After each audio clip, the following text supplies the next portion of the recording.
러시아도 포기했습니다. 미국도 손을 들었습니다. 80년간 전 세계 강대국이 수조 원을 쏟아붓고도 깨지 못한 기술의 벽. 그런데 광산 하나 없는 대한민국이 세계 최초로 뚫어버렸습니다. 전 세계가 발칵 뒤집혔습니다. 제조 원가는 절반으로 폭락했고 강대국들의 독점 체제가 하루아침에 무너졌습니다. 그리고 밝혀진 충격적인 반전. 그 기술의 출발점은 러시아가 실패하고 봉인해버린 바로 그 연구였습니다. 지금부터 그 충격적인 전말을 공개합니다. 시작하기 전 구독과 좋아요, 그리고 대한민국 화이팅 댓글로 한국을 응원해주세요. 저는 그 순간을 평생 잊지 못할 겁니다. 서울국제항공방산 전시회장. 전 세계 42개국에서 몰려든 방산 관계자 8만여 명의 열기로 전시장 안은 후끈했습니다. 미국, 프랑스, 독일, 이스라엘. 각국의 최첨단 무기와 장비들이 축구장 12개를 합친 규모의 전시 공간을 빼곡히 채우고 있었죠. 하지만 제 시선을 사로잡은 건 최신의 전투기도 차세대 미사일 시스템도 아니었습니다. 한국관 한쪽 구석에 걸린 가로 3m짜리 대형 배너 하나였습니다. 티타늄 스크랩 재활용 기술 세계 최초 상용화 성공. 저는 그 문구를 3번이나 다시 읽었습니다. 심장이 한 박자 건너뛴 것 같았어요. 옆에 서 있던 알렉세이가 제 얼굴을 보더니 물었습니다. 왜 그래? 유령이라도 본 거야? 저거 봐. 저는 배너를 가리켰습니다. 알렉세이의 눈이 배너를 훑었습니다. 3초쯤 지났을까요? 그의 입꼬리가 비틀어지며 코웃음이 터져 나왔습니다. 또 시작이군. 아시아 업체들 특유의 과대 포장이야. 세계 최초, 상용화. 저건 불가능한 기술이라고. 우리가 그걸 왜 모르겠어. 알렉세이 볼코프, VSMPOAVISMA의 기술이사이자 제 30년 지기 동료입니다. 세계 최대 티타늄 생산 기업의 핵심 인물답게 티타늄에 관한 한 그 누구보다 냉정하고 단호한 사람이죠. 그런 그가 고개를 절레절레 흔들며 돌아서려 했습니다. 하지만 저는 발이 그 자리에 붙어버린 것처럼 움직일 수가 없었습니다. 제 이름은 드미트리 코발렌코. 올해 61살이고 33년간 러시아 연방국방부 군수기술총국에서 전략 소재를 담당했습니다. 소재과 차관보까지 올라갔다가 3년 전 퇴임한 뒤 지금은 군수 컨설턴트로 활동하고 있죠. 티타늄. 이 단어를 들으면 제 가슴 한쪽이 저릿해집니다. 단순한 금속 이름이 아니에요. 제 인생에서 가장 아픈 기억과 얽혀있는 단어니까요. 그 배너 앞에서 저는 30년 전의 기억이 파도처럼 밀려오는 걸 느꼈습니다. 모스크바 외곽의 한 연구소, 실험실에 가득하던 오존 냄새, 그리고 세상에서 가장 존경하던 한 사람의 얼굴이 떠올랐습니다. 빅토르 세르게예비치 박사. 제 아버지의 절친한 벗이자 저에게는 아버지와 다름없었던 은사님. 소련 과학 아카데미에서 플라즈마의 마법사라 불리던 천재 과학자. 그분이 평생을 바쳐 도전했다가 끝내 무릎을 꿇은 기술. 바로 저 배너에 적힌 그 기술이었습니다. 드미트리, 가자. 시간 낭비야. 알렉세이가 제 팔을 잡아 끌었습니다. 하지만 저는 고개를 저었습니다. 잠깐만. 저기 좀 더 보고 가자. 뭘 봐. 저건 물리적으로 불가능한 기술이야. 소련 과학 아카데미 천재 200명이 매달려도 못 해낸 걸 저 작은 나라. 연구원 몇 명이 했다고? 웃기는 소리지. 알렉세이의 말이 틀린 건 아니었습니다. 아니, 솔직히 말하면 저도 속으로는 같은 생각이었어요. 하지만 그 배너 한 줄이 자꾸만 눈앞에서 아른거렸습니다. 티타늄 스크랩 재활용. 이 6글자가 왜 그렇게 무겁게 느껴졌는지 여러분께 설명을 드려야 할 것 같습니다. 여러분, 지금 타고 계신 비행기 한 대에 티타늄이 얼마나 들어가는지 아십니까? 최신의 여객기 기준으로 기체 무게의 15%가 순수 티타늄입니다. 전투기는 더 심해요. 최신 전투기 한 대에 들어가는 티타늄 무게만 수톤에 달합니다. 금액으로 치면 기체 전체 원가의 30%를 훌쩍 넘기죠. 왜 이렇게 비싼 금속을 써야만 할까요? 대안이 없기 때문입니다. 티타늄은 강철만큼 단단하면서도 무게는 45%나 가볍습니다. 섭씨 1650도의 초고온에서도 형태를 유지하고 바닷물에 수십 년을 담가놔도 녹이 슬지 않죠. 전투기 엔진처럼 극한의 열과 압력이 동시에 가해지는 환경에서는 티타늄 말고는 선택지 자체가 없습니다. 하지만 여기서 기가 막힌 모순이 등장합니다. 티타늄은 지구에서 9번째로 흔한 원소예요. 말 그대로 땅을 파면 나오는 수준입니다. 그런데 가격은 일반 스테인리스 강철의 7배가 넘죠. 흔한데 왜 비싸냐고요? 캐내기가 어려운 게 아닙니다. 이 녀석을 쓸 수 있는 금속으로 만드는 과정이 지옥 그 자체이기 때문입니다. 티타늄은 용광로에서 녹는 순간 주변의 산소와 질소를 미친 듯이 빨아들이는 화학적 블랙홀로 변합니다. 산소가 티타늄 조직 속으로 한 번이라도 파고들면 그 순간 천하무적의 강도는 사라지고 유리처럼 바스러지는 약한 금속으로 변해버리죠. 마하의 속도로 날아가는 전투기 엔진 부품이 갑자기 유리처럼 깨진다면 상상만으로도 근골이 서늘해집니다. 그래서 티타늄 가공은 완벽한 진공 상태에서 특수 장비로 극도의 정밀함을 요구하며 이루어집니다. 티타늄 최종 가격의 80% 이상이 바로 이 가공 비용이에요. 원재료는 껌값인데 요리하는 비용이 전부라는 얘기입니다. 자, 그런데 진짜 문제는 따로 있습니다. 거대한 티타늄 덩어리에서 전투기 부품을 깎아내면 완성된 부품은 전체의 고작 13%입니다. 나머지 87%는 바닥에 수북이 쌓인 금속 가루, 즉 스크랩이 돼버리죠. 87%입니다. 100억짜리 티타늄 원자재를 사면 87억 원어치가 쓰레기가 된다는 뜻이에요. 당연히 이걸 다시 녹여서 쓰면 되지 않느냐고요? 바로 그게 불가능합니다. 기계로 깎는 그 순간 마찰열로 달아오른 티타늄 가루 표면에 공기 중 산소가 들러붙어 버리거든요. 이미 산소에 오염된 티타늄은 아무리 다시 녹여도 항공 부품에 쓸 수 있는 순도로 돌아갈 수 없습니다. 그래서 수십조 원어치의 티타늄 스크랩들이 두 번 다시 하늘을 날지 못하고 고철상으로 넘겨져 제철소의 합금 첨가제 따위로 헐값에 팔려 나갑니다. 비행기 부품이 될 수 있었던 금속이 철근 속에 섞여 사라지는 거예요. 이것이 바로 지난 80년간 인류가 단 한 번도 해결하지 못한 저주였습니다. 그리고 이 저주에 정면으로 맞선 사람이 바로 제 은사, 빅토르 세르게의 비치 박사였습니다. 소련 시절이었습니다. 빅토르 선생님은 수소 플라즈마라는 무기를 꺼내 들었어요. 12,000도가 넘는 플라즈마 화염으로 티타늄 속 산소를 강제로 태워날려 버리겠다는 발상이었죠. 이론은 완벽했습니다.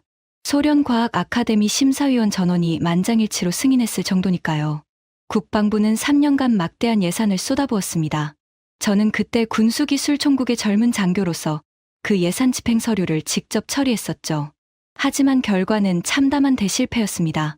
산소는 떨어져 나갔습니다. 그런데 산소를 몰아낸 수소가 그 빈자리로 침투해 들어간 거예요. 티타늄 조직 사이사이에 수소가 촘촘히 박혀버리자 이번에는 금속이 과자처럼 바삭바삭 부서지기 시작했습니다. 암세포를 죽이려고 방사선을 쏘았는데 정상 세포까지 다 태워버린 셈이죠. 당시 기술로는 10,000도가 넘는 플라즈마의 온도와 반응 시간을 정밀하게 조절할 방법이 없었습니다. 빅토르 선생님은 실험실에서 쪼그려 앉아 머리를 감싸 쥐셨습니다. 구부정한 등이 가늘게 떨리고 있었어요. 저는 차마 말을 걸 수가 없었습니다. 연구비 삭감 통보가 내려온 건 그로부터 2달 뒤였습니다. 저는 그 서류에 직접 도장을 찍어야 했습니다. 손이 떨렸어요. 펜을 잡는 손가락 끝에 힘이 들어가지 않았습니다. 하지만 국방부의 결론은 명확했죠. 이것은 신의 영역이다. 더 이상의 예산 투입은 불가하다. 도장을 찍고 서류를 덮는 순간 문 밖에서 빅토르 선생님과 눈이 마주쳤습니다. 선생님은 아무 말씀도 하지 않았습니다. 그저 복도 창문 너머로 보이는 모스크바의 회색 하늘을 바라보고 계셨어요. 그 옆모습이 지금도 눈에 선합니다. 그 뒤로 빅토르 선생님은 무너져 내리셨습니다. 실험실에 출근하는 대신 보드카 병을 들고 계시는 날이 잦아졌어요. 제가 찾아뵐 때마다 선생님은 같은 말씀을 반복하셨습니다. 드미트리, 이 기술은 반드시 누군가 완성하게 될 거다. 다만 우리 손으로는 안 될 뿐이야. 선생님이 세상을 떠나신 건 그로부터 5년 뒤였습니다. 향년 73이었죠. 저는 서울 전시장에 그 배너 앞에 서서 돌아가신 선생님의 마지막 말씀을 떠올리고 있었습니다. 목구멍이 뻑뻑하게 막히는 느낌이었어요. 저건 불가능한 기술이야. 알렉세이의 목소리가 귓가에 맴돌았습니다. 맞아요. 불가능한 기술입니다. 소련의 천재 과학자 200명이 매달려도 못 해냈고 세계 최대 티타늄 광산을 가진 러시아조차 포기한 기술이니까요. 하지만 저 배너는 해냈다고 주장하고 있었습니다. 사기인지 기적인지 직접 확인해야겠다는 생각이 머릿속을 지배하기 시작했습니다. 전시회가 끝난 다음 날, 저는 한국재료연구원, 영어 약자로 KIMS라고 불리는 곳에 방문 요청을 넣었습니다. 검증을 빙자한 방문이었지만 솔직히 말하면 제 속내는 사기를 증명하겠다는 쪽에 가까웠어요. 알렉세이도 동행했습니다. 아니, 동행한 정도가 아니라 저보다 더 의욕적이었죠. 내가 직접 가서 저 허풍쟁이들 면전에서 틀린 부분을 짚어줄 거야. VSMPOAVISMA 기술이사인 내가 검증하면 그걸로 끝이지. 알렉세이는 비행기 안에서도 계속 코웃음을 쳤습니다. 저도 겉으로는 그의 말에 고개를 끄덕였지만 가슴 한구석에서는 묘한 불안감이 자꾸만 고개를 들었습니다. 정말 만약에 저 기술이 진짜라면? 그 생각을 떨쳐내려 했지만 쉽지 않았습니다. KIMS 연구소는 경상남도 창원에 있었습니다. 서울에서 차로 4시간 가까이 달려야 하는 거리였죠. 차창 밖으로 한국의 풍경이 스쳐 지나갔습니다. 깔끔하게 정비된 고속도로, 곳곳에 솟아있는 아파트 단지들, 사너리를 감아 도는 터널들. 하지만 제 머릿속은 온통 빅토르 선생님의 낡은 연구, 노트 생각뿐이었습니다. 출국 전 집 서재에서 꺼내 가방 밑에 넣어둔 그 노트. 누렇게 바램 표지에 선생님의 필체로 적힌 플라즈마, 탈산소 프로젝트라는 제목이 눈에 밟혀 있었죠. 연구소에 도착한 건 오전 10시였습니다. 첫인상은 솔직히 실망이었습니다. 전시장에서 봤던 대단한 배너에 비해 연구소 건물은 소박했어요. 러시아의 연구시설들, 모스크바 국립 과학센터나 노보시비르스크의 핵물리 연구소 같은 곳에 비하면 규모가 훨씬 작았습니다. 건물 5동이 나지막하게 모여있는 캠퍼스 형태였죠. 알렉세이가 제 귀에 대고 속삭였습니다. 봐라. 이런 규모로 세계 최초를 해냈다고? 우리 VSMPOAVISMA 본사 연구동 하나만큼도 안 되잖아. 저도 속으로 그렇게 생각하고 있었습니다. 러시아 티타늄 연구소의 위용에 비하면 이곳은 동네 대학교 실험실 수준으로 보였으니까요. 회의실로 안내받아 앉은 뒤 10분쯤 기다렸을까요? 문이 열리며 한 남자가 들어왔습니다. 단정한 흰색 연구복, 은퇴 안경, 보통 체구의 말라른 인상, 나이는 40대 후반으로 보였습니다. 표정에 감정의 기복이 거의 없었어요. 마치 실험 데이터처럼 건조하고 정확한 인상이었죠. 안녕하십니까. KIMS 티타늄 소재 연구팀 수석연구원 박진우입니다. 악수를 나누는 순간 그의 손바닥에서 미세하게 거친 촉감이 느껴졌습니다. 책상에서만 앉아있는 관료의 손이 아니었어요. 수천 번의 실험을 직접 수행한 연구자의 손이었습니다. 하지만 그게 무슨 의미가 있겠습니까? 중요한 건 결과니까요. 알렉세이가 자리에 앉자마자 공격을 시작했습니다. 단도직입적으로 묻겠습니다. 전시회에서 티타늄 스크랩 재활용 기술을 상용화했다고 발표하셨는데 구체적으로 어떤 방식입니까? 우리 러시아를 포함해 미국, 일본, 유럽 어디도 해내지 못한 기술을 한국이 최초로 했다는 게 사실입니까? 알렉세이의 목소리에는 정중함의 껍데기 아래로 노골적인 불신이 묻어 있었습니다. 박진우 박사는 표정 하나 변하지 않았습니다. 마치 이런 반응을 수백 번 겪어본 사람처럼요. 네, 사실입니다. 그리고 내일 직접 보여드리겠습니다. 그 짧은 대답에 담긴 확신. 허풍이나 과장의 냄새가 전혀 나지 않았습니다. 저는 그 순간 등 뒤로 묘한 전율이 스치는 걸 느꼈습니다. 알렉세이는 팔짱을 낀 채 의자 등받이에 몸을 기대며 말했습니다. 좋습니다. 내일 보여주신다니 기대하겠습니다. 하지만 미리 말씀드리죠. 저는 VSMPOAVISMA에서 25년간 티타늄만 만져온 사람입니다. 눈속임은 3초면 알아챕니다. 박진우 박사가 고개를 살짝 끄덕였습니다. 그러실 거라 생각했습니다. 그래서 내일 검증 장비를 직접 가져오셔도 됩니다. 저희 장비가 아니라 귀하의 장비로 측정하셔도 좋습니다. 그 말에 알렉세이의 눈꺼풀이 미세하게 떨렸습니다. 저도 속으로 놀랐어요. 사기를 치는 사람이 당신 장비로 직접 검증하라고 말할 리가 없으니까요. 허풍쟁이는 검증을 피하지 먼저 권하지는 않습니다. 회의실을 나서며 알렉세이가 저에게 말했습니다. 저 자식 태도가 좀 이상해. 보통 사기꾼은 저렇게 당당하지 않거든. 저도 같은 생각이었습니다. 하지만 입 밖으로 꺼내지는 않았어요. 그날 밤 창원 시내의 한 호텔방에서 저는 잠을 이룰 수가 없었습니다. 침대 옆 탁자 위에 빅토르 선생님의 연구 노트를 펼쳐놓고 30년 전 선생님이 적어내려간 수식과 실험 기록을 한 줄 한 줄 다시 읽었습니다. 노트 마지막 페이지에 선생님의 필체로 이렇게 적혀 있었습니다. 1단계 탈산소 성공. 그러나 2단계 수소 제거 실패. 동시 처리의 한계. 다른 방법이 있을 것이다. 반드시. 그 밑에 연필로 흐릿하게 덧붙인 한 줄이 더 있었습니다. 단계를 분리할 수 있다면. 저는 그 문장 위에 손가락을 올렸습니다. 30년 전에는 보이지 않았던 그 한 줄이 지금은 섬광처럼 눈에 꽂혔습니다. 단계를 분리한다. 한 번에 하지 않고 나눈다. 설마 한국 연구진이 바로 그 방법을 찾아낸 건 아닐까. 창밖으로 창원 시내의 불빛이 반짝이고 있었습니다. 어두운 밤하늘 아래 한국의 작은 도시가 평화롭게 잠들어 가고 있었죠. 하지만 제 머릿속은 폭풍이 몰아치고 있었습니다. 내일이면 알게 될 것입니다. 80년 묵은 저주가 정말로 깨졌는지 아니면 그저 또 하나의 허풍에 불과한지를. 그리고 저는 그때까지도 몰랐습니다. 내일 제가 보게 될 것이 제 인생의 모든 확신을 뿌리째 흔들어 버릴 거라는 사실을요. 다음 날 아침 9시 KIMS 연구소 3동 지하 1층 특수실험실. 문을 열고 들어서는 순간 공기가 달랐습니다. 바깥의 습한 공기와는 완전히 다른 차갑고 건조한 기류가 피부를 감쌌어요. 실험실 전체가 정밀한 온습도 관리 아래 놓여 있다는 뜻이었습니다. 벽면을 따라 들어선 장비들이 눈에 들어왔습니다. 진공 아크로, 플라즈마 반응기, 가스 크로마토그래프, 전자연미경. 하나하나가 수억 원대의 고가 장비였죠. 규모는 작았지만 밀도가 높았습니다. 러시아 연구소처럼 넓은 공간에 장비를 흩어놓은 게 아니라 좁은 공간에 필요한 것만 빈틈없이 배치해 둔 형태였어요. 알렉세이가 둘러보며 중얼거렸습니다. 장비 자체는 나쁘지 않군. 하지만 이 정도 규모로 상용화까지 했다고? 우리 연구소 실험실 하나보다 작은데.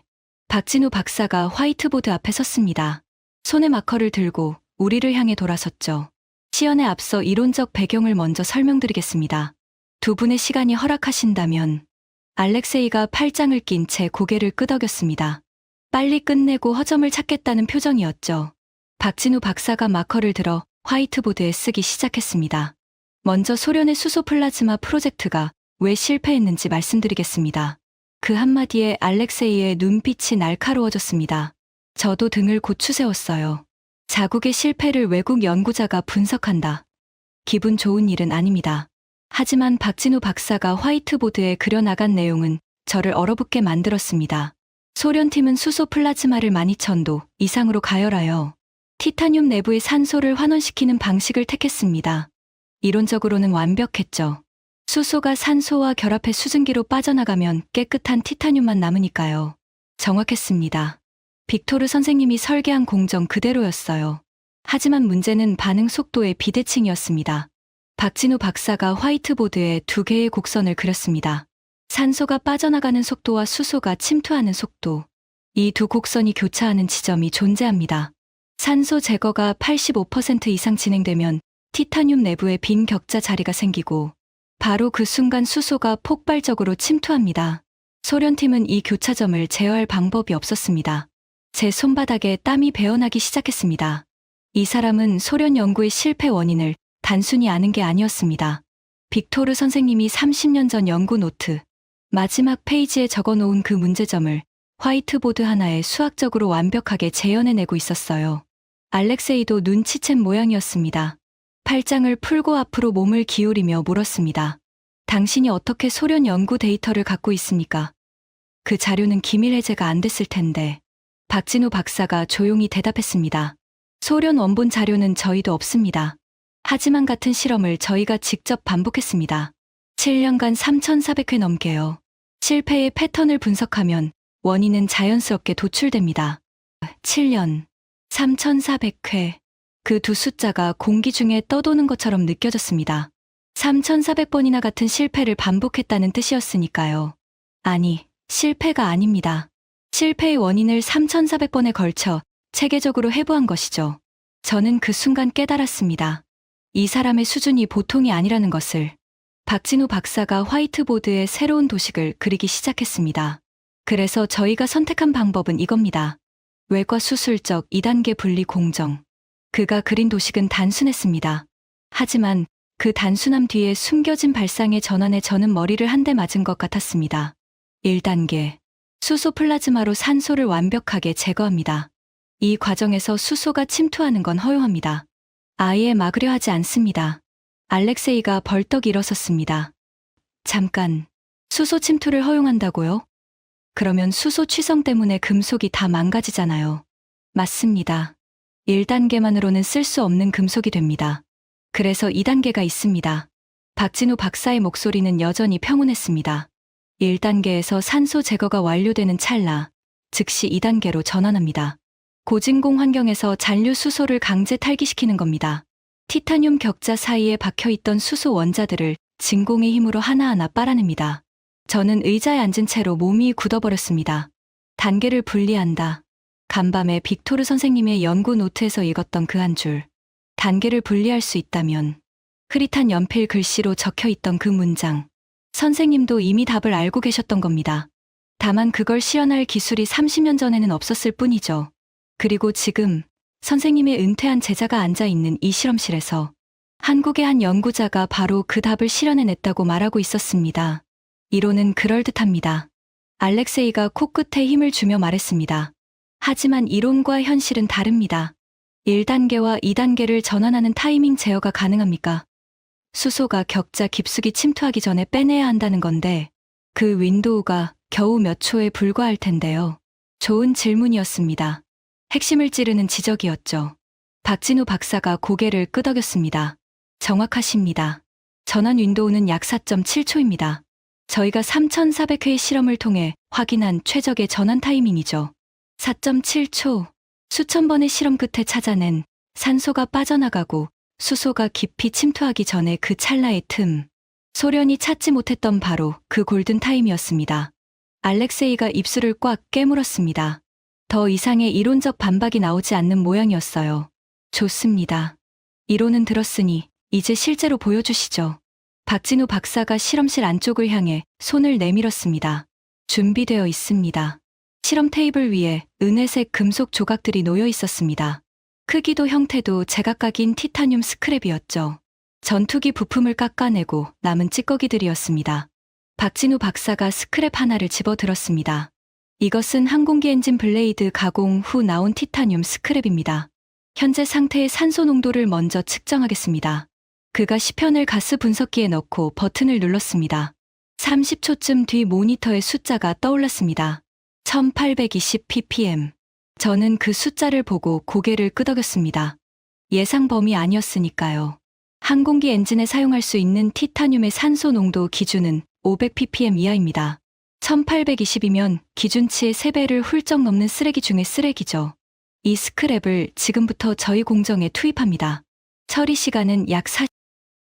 박진우 박사가 스크랩을 플라즈마 반응기에 넣었습니다.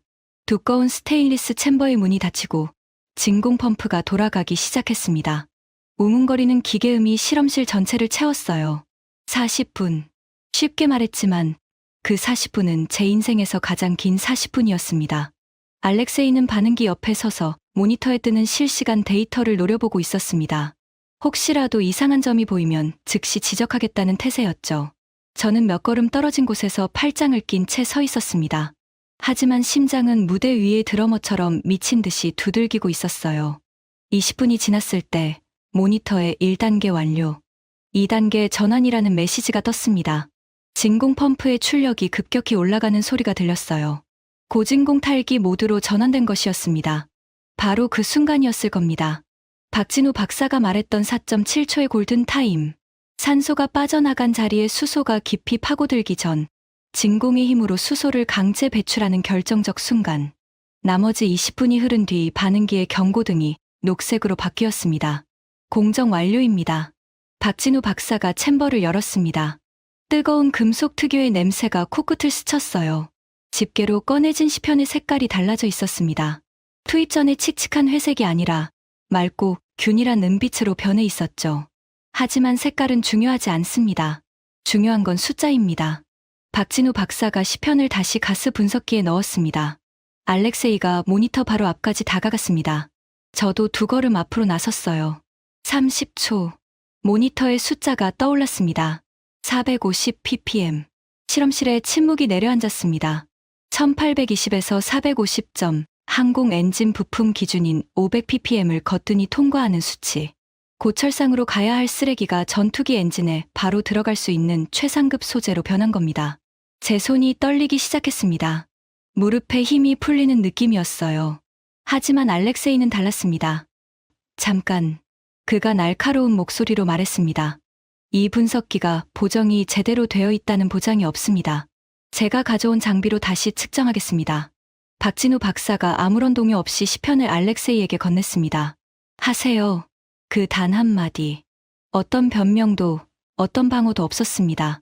알렉세이가 가져온 휴대용 XRF 분석기는 VSM-POA-VISMA가 자체 개발한 정밀 장비였습니다. 러시아 군수 품질 검사에 사용되는 장비와 동일한 모델이죠. 알렉세이는 능숙하게 장비를 세팅하고 시편을 올려놓았습니다. 측정 시간 45초. 알렉세이의 얼굴이 장비 모니터를 향하고 있었습니다. 저는 그의 뒷목 근육이 서서히 경직되어 가는 걸 볼 수 있었어요. 결과가 나오기도 전에 이미 무언가를 감지한 것처럼 보였습니다. PP. 측정 완료음이 울렸습니다. 알렉세이가 숫자를 읽었습니다. 그리고 아무 말도 하지 않았습니다. 5초. 10초. 그의 입술이 미세하게 떨리고 있었습니다. 얼마야? 제가 물었습니다. 알렉세이가 천천히 고개를 돌려 저를 바라봤습니다. 그의 눈에 30년 지기 동료로서 처음 보는 감정이 스쳐 지나갔습니다. 당혹. 아니, 당혹보다 더 깊은 무언가. 463 ppm. 거의 동일한 수치였습니다. 장비 오류가 아니었습니다. 한국 장비의 조작도 아니었습니다. 러시아가 자랑하는 최고 정밀도의 분석 장비가 한국 연구진의 결과를 그대로 확인해 준 겁니다. 알렉세이가 장비를 내려놓았습니다. 금속이 테이블에 부딪히며 탁 소리가 났어요. 실험실 안의 정적 속에서 그 소리가 유난히 크게 울렸습니다. 장비 문제가 아니야. 알렉세이가 저를 향해 말했습니다.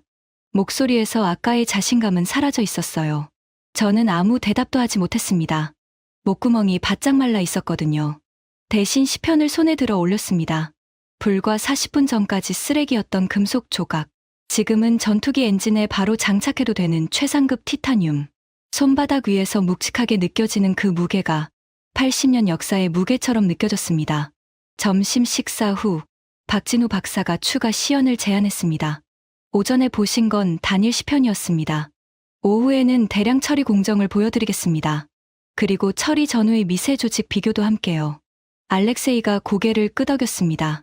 오전의 충격에서 어느 정도 회복한 모양이었지만 목소리에는 여전히 힘이 없었어요. 단일 시편은 인정합니다. 하지만 대량 생산에서도 품질 편차가 없는지는 별개의 문제죠. 한 개 잘 만드는 거랑 1000개를 똑같이 만드는 건 완전히 다른 차원이니까. 그건 맞는 말이었습니다. 실험실에서 한두 개 성공하는 것과 산업 현장에서 수천 개를 일관되게 생산하는 것은 하늘과 땅 차이니까요. 러시아가 수많은 첨단 기술을 개발하고도 상용화에 실패한 이유가 바로 여기 있었습니다. 오후 시연은 옆 건물의 파일럿 플랜트에서 진행되었습니다. 실험실보다 10배는 큰 공간에 산업용 규모의 플라즈마 반응기가 설치되어 있었어요.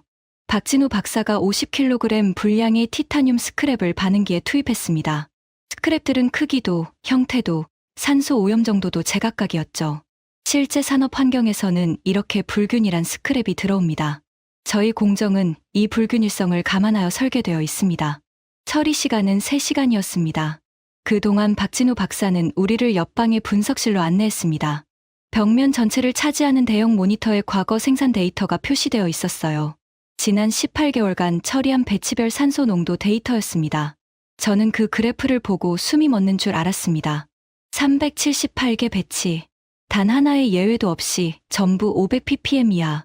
평균 산소 농도는 438ppm. 표준 편차는 겨우 22점. 제가 33년간 군수 품질 관리를 해온 사람으로서 단언합니다.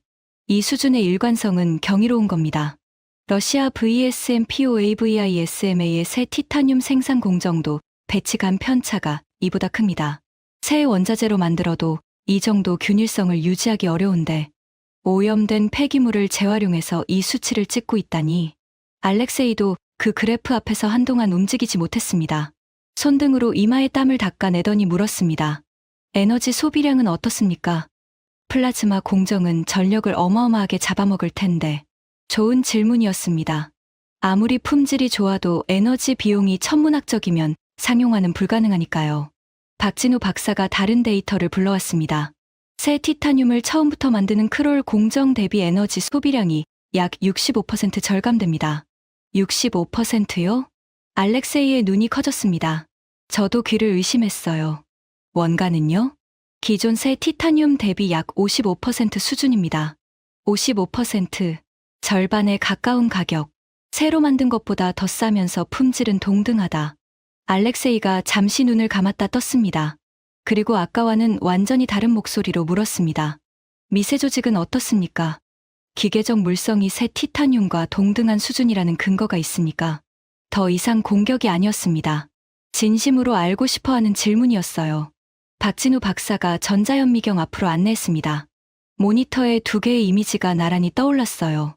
왼쪽은 새 티타늄의 미세 조직, 오른쪽은 재활용 티타늄의 미세 조직. 저는 30년간 수천 장의 미세 조직 사진을 봐왔습니다. 하지만 이 두 사진을 구별할 수 없었어요. 아니, 정확히 말하면 오른쪽, 재활용 티타늄의 조직이 오히려 더 치밀하고 균일해 보였습니다. 플라즈마 처리 과정에서 불순물이 제거되면서 동시에 결정립이 재배열됩니다. 그 결과 인장 강도가 새 티타늄 대비 3에서 5% 정도 향상되는 것을 확인했습니다. 재활용품이 새 것보다 좋다고요? 알렉세이가 현미경 모니터를 30초 넘게 응시했습니다. 그리고 천천히 의자에 앉으며 두 손으로 얼굴을 감쌌습니다. 이건 말이 안 돼. 그 말은 부정이 아니었습니다. 자신이 평생 알고 있던 상식이 뒤집어지는 순간의 절규에 가까웠어요. 저도 같은 심정이었습니다.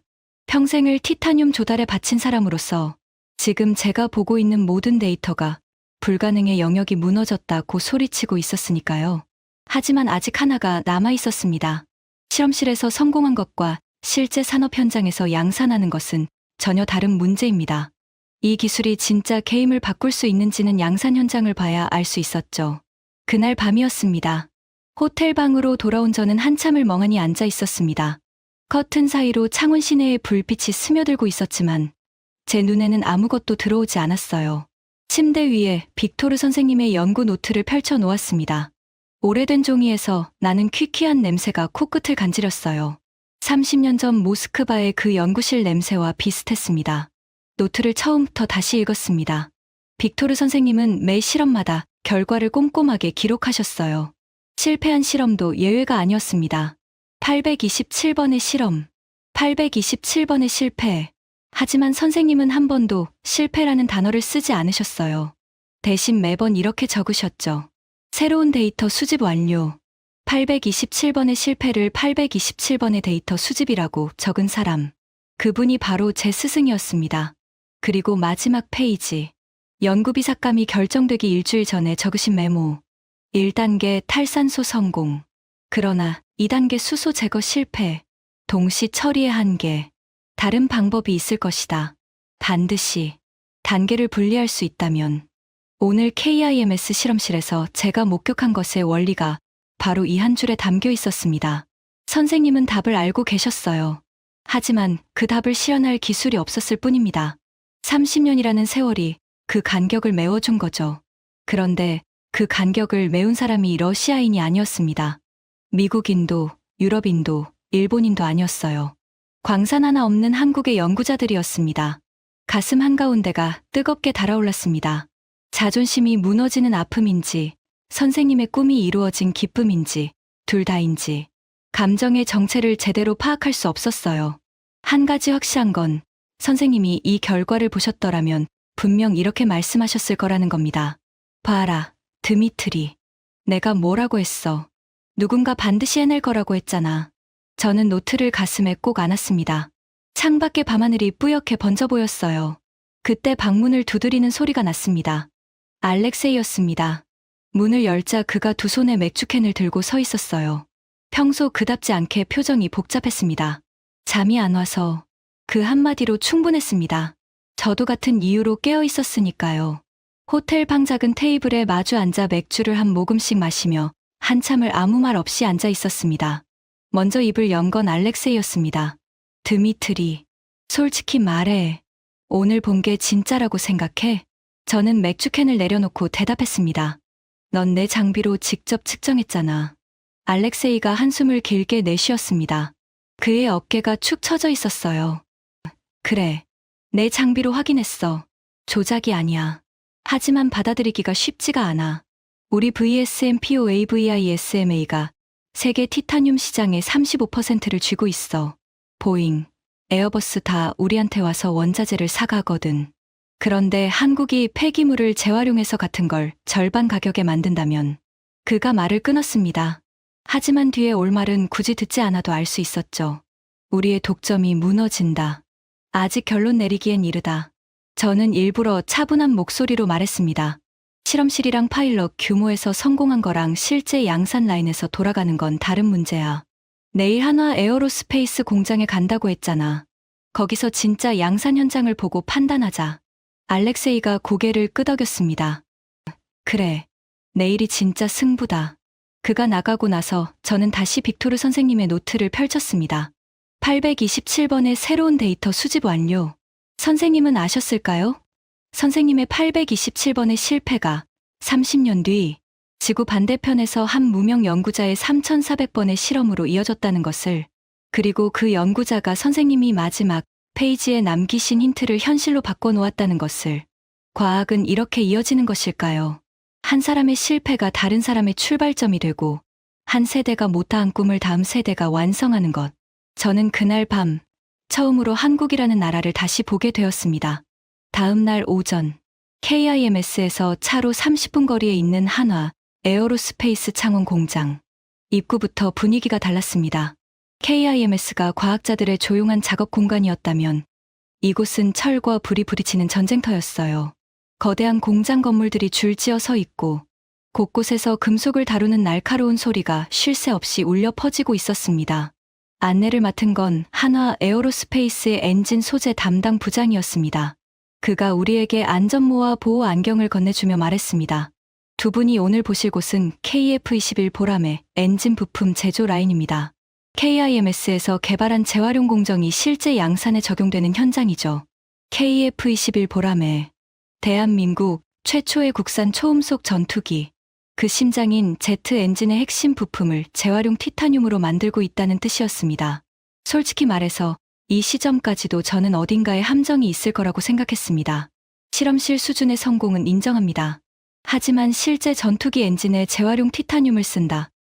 그건 완전히 차원이 다른 이야기니까요. 전투기 엔진은 지구상에서 가장 가혹한 환경 중 하나입니다.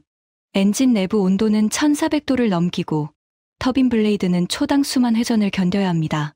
이런 극한 조건에서 소재의 미세한 결함 하나가 치명적인 사고로 이어질 수 있죠. 그런 곳에 재활용 금속을 쓴다고? 상식적으로 납득이 안 되는 결정이었습니다. 공장 안으로 들어서자 열기가 확 밀려왔습니다. 거대한 진공 주조로에서 뿜어져 나오는 복사열이 보호복 위로도 느껴질 정도였어요. 라인을 따라 걸으며 공정 하나하나를 확인했습니다. 첫 번째 구역. KIMS에서 처리된 재활용 티타늄 인고들이 쌓여 있었습니다. 한 덩어리의 무게가 200kg. 은빛으로 반짝이는 인곳의 표면이 매끄럽고 균일했어요. 두 번째 구역. 진공 아크 재용회로. 재활용 인곳을 다시 한번 녹여 최종 형상으로 주조하는 공정이었습니다. 세 번째 구역. 정밀 가공 라인. 초정밀 CNC 기계가 밀리미터의 100분의 1 단위로 부품을 깎아내고 있었죠. 네 번째 구역.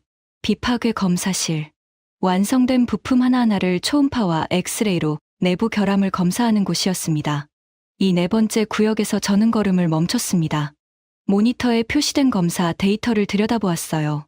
지난 6개월간 이 라인을 통과한 부품 수는 4200여 개. 불합격률은 0.3%. 0.3%요? 새 티타늄으로 만든 부품의 일반적인 불합격률이 1에서 2% 사이인 것을 감안하면 이건 경이적인 수치입니다. 알렉세이가 제 옆에 서서 같은 데이터를 보고 있었습니다. 그의 얼굴이 창백해져 가고 있었어요. 이건 불합격률이 아니라 거의 무결점 수준인데. 제가 중얼거렸습니다. 담당 부장이 설명을 이었습니다. 재활용 공정에서 불순물이 제거되면서 조직이 더 균일해지기 때문입니다. 역설적이지만 재활용 티타늄이 오히려 새 티타늄보다 품질 안정성이 높습니다. 쓰레기에서 만든 게 새 것보다 낫다. 이 말이 미국이나 유럽의 항공 관계자들 귀에 들어가면 어떤 반응을 보일까요? 아마 저와 알렉세이처럼 처음에는 코웃음을 치겠죠. 하지만 데이터 앞에서는 누구도 부정할 수 없을 겁니다. 라인의 끝에서 완성된 부품 하나를 직접 손에 들어보았습니다. KF-21 엔진의 컴프레서 블레이드였어요. 손바닥 위에 올려놓으니 가볍고 차가운 금속의 촉감이 전해졌습니다. 불과 며칠 전까지 공장 바닥에 굴러다니던 고철 부스러기가 지금은 초음속, 전투기의 심장을 구성하는 정밀 부품으로 다시 태어나 제 손 위에 놓여 있었습니다. 알렉세이가 같은 부품을 들어 올렸습니다. 그의 손이 미세하게 떨리고 있었어요. 25년간 티타늄만 다뤄온 사람의 손에서 그 떨림이 의미하는 바가 무엇인지 저는 알 수 있었습니다. 납기는 어떻습니까? 알렉세이가 물었습니다. 목소리에서 아까의 적대감은 완전히 사라져 있었어요. 순수한 엔지니어의 호기심만 남아 있었죠. 기존의 해외에서 새 티타늄 원자재를 수입할 때는 주문부터 입고까지 48일이 걸렸습니다. 지금은 재활용 공정 덕분에 자체 조달이 가능해져 9일이면 소재가 라인에 투입됩니다. 48일에서 9일, 80%가 넘는 시간 단축이었습니다. 그리고 한 가지 더 말씀드릴 게 있습니다. 담당 부장이 목소리를 낮추며 말했습니다. 이 공정 도입 이후 저희 러시아산 티타늄 의존도는 사실상 0%입니다. 그 순간 알렉세이의 얼굴이 돌처럼 굳었습니다. 그리고 저도요. 러시아산 티타늄 의존도 0%. 이것이 의미하는 바는 명확했습니다. 한국은 더 이상 러시아의 티타늄 목줄에 매달릴 필요가 없어졌다는 뜻이었으니까요.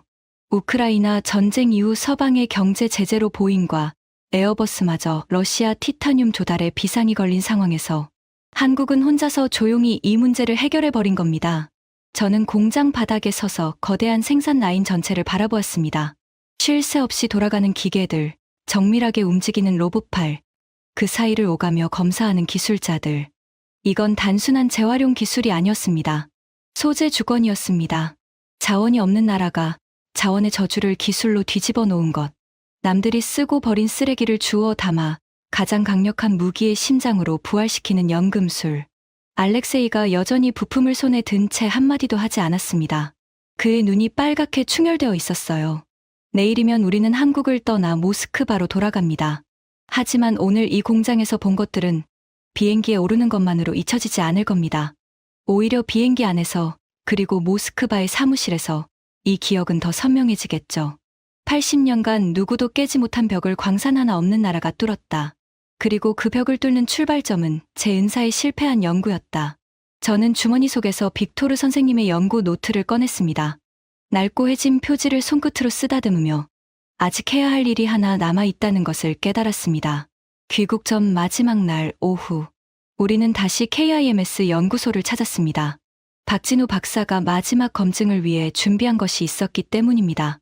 실험실 테이블 위에 30개의 티타늄 시편이 놓여 있었습니다. 지난 6개월간 한화 에어로스페이스 양산 라인에서 무작위로 추출한 샘플이었죠. 제조 시기도, 투입된 스크랩의 출처도, 가공 조건도 전부 다른 것들이었습니다. 이 30개 시편의 산소 농도와 기계적 물성을 두 분이 직접 검사해 주십시오. 박진우 박사가 말했습니다. 그리고 덧붙였어요. 저희 장비가 아니라 볼코프 이사님의 장비로 하셔도 됩니다. 분석 방법도, 시편 선택도 전부 두 분의 판단에 맡기겠습니다. 알렉세이가 고개를 끄덕였습니다. 이번에는 아무런 비아냥도 없었어요. 오히려 조심스러운 표정이었습니다. 검사는 3시간이 걸렸습니다.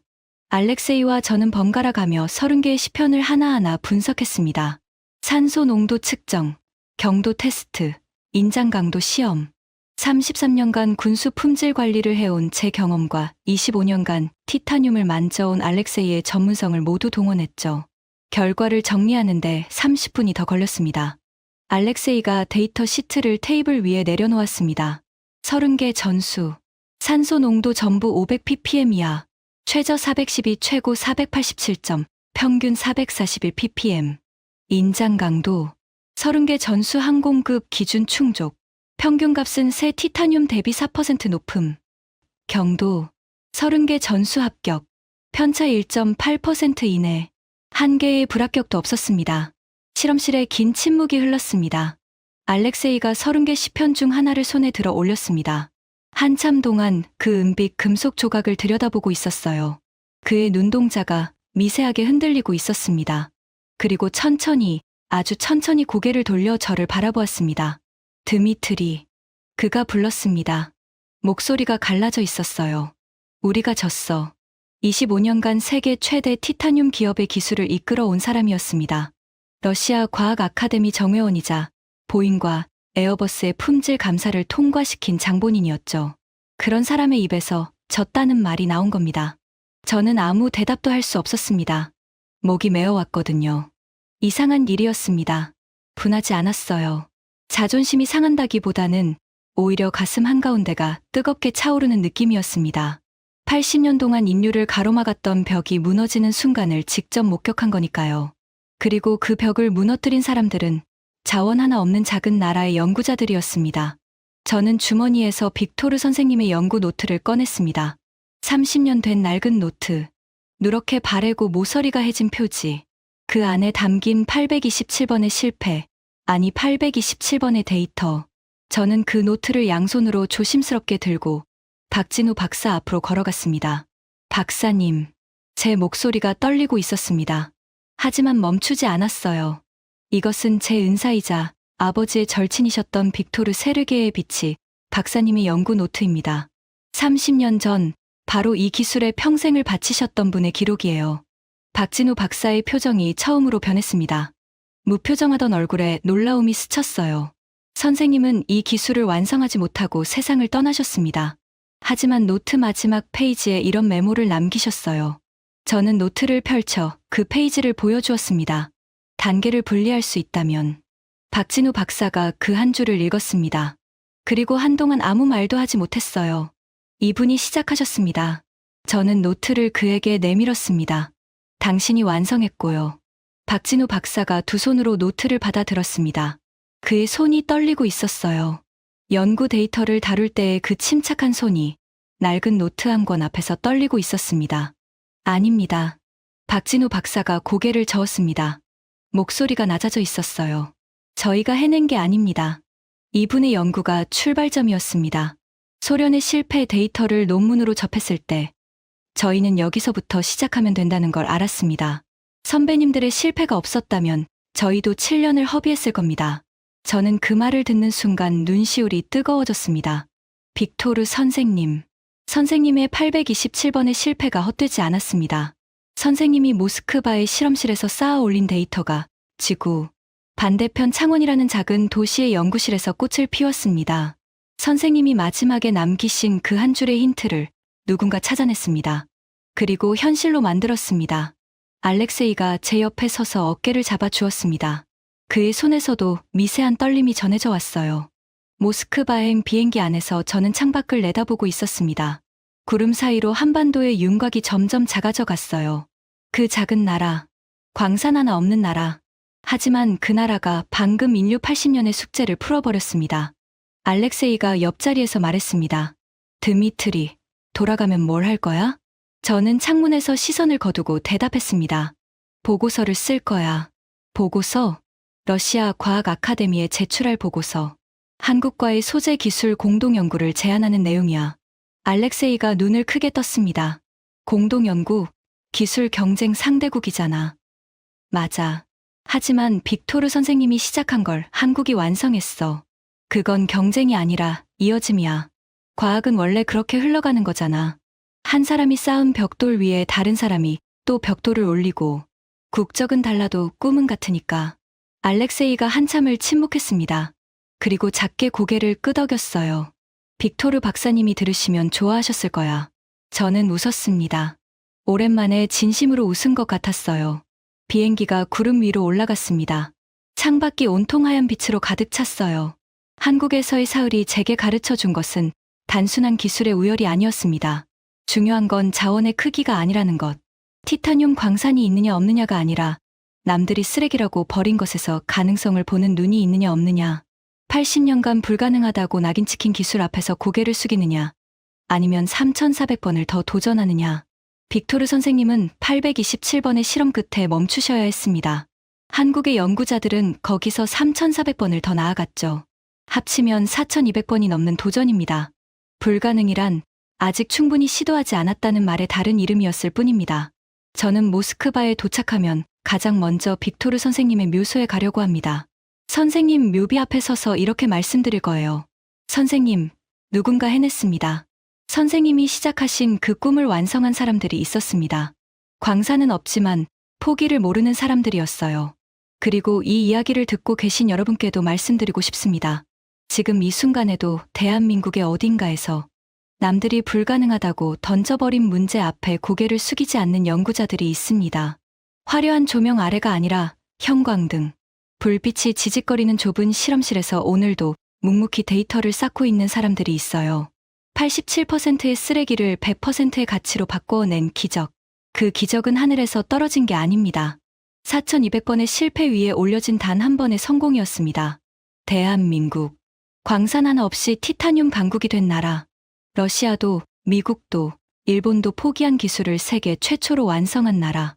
저는 33년간 러시아 국방부에서 세계 최강의 소재 기술력을 자부해왔습니다. 하지만 오늘 저는 기꺼이 고개를 숙입니다. 이건 패배가 아닙니다. 인류가 한 걸음 더 나아간 것이니까요. 빅토르 선생님의 마지막 말씀이 다시 떠오릅니다. 이 기술은 반드시 누군가 완성하게 될 거다. 네, 선생님. 누군가 해냈습니다. 그 누군가는 대한민국이었습니다.